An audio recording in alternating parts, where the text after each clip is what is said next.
And I always, in an investigation interview, I always ask people, even though they've been as thorough as you have, in summary fashion, what was your intent and purpose of your article with the cartoon illustrations published on February 27, 2006?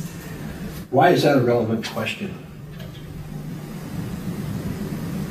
Under section 3.1a, it talks about intention, purpose. We like to get some background as well. Is it you'd like to get some background, or does this determine anything? If we published what we published, the words in the picture speak for themselves. Are you saying that one answer is wrong and one answer is right? Will a certain answer contrary to law? No. So if I were to say, hypothetically, that the purpose was to instill hatred, incite hatred, and cause offense, are you saying that's an acceptable answer?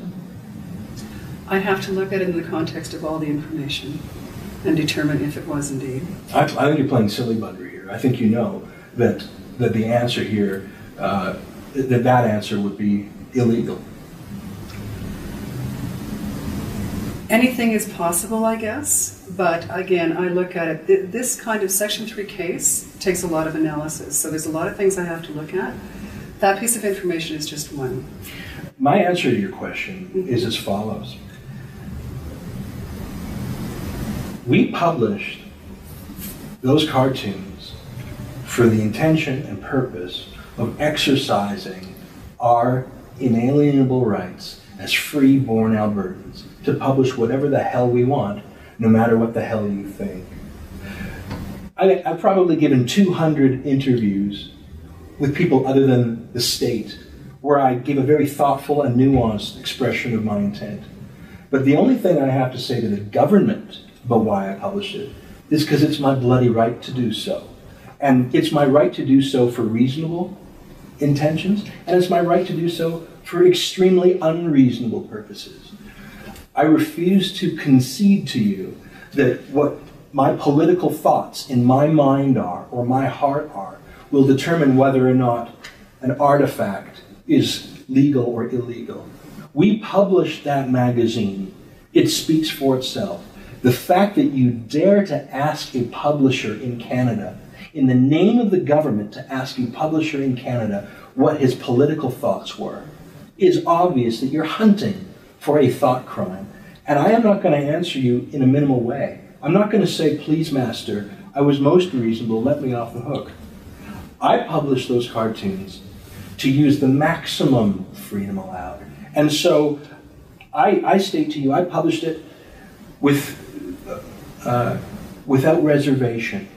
I published it in the most unreasonable manner.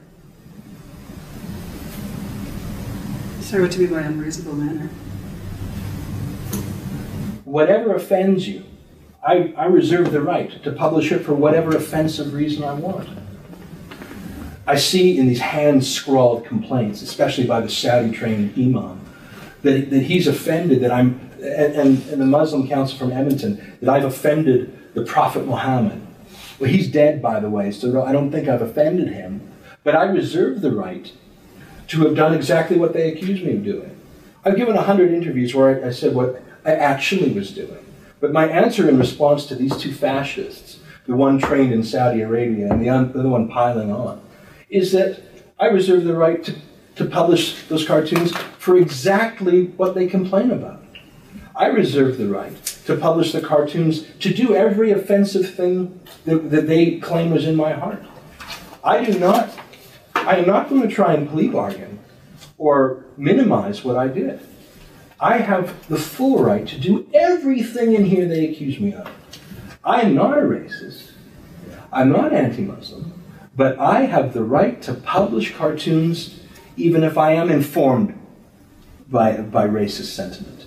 Even if I offend these complainants. That is my right. And I will not minimize my reasons so that they're palatable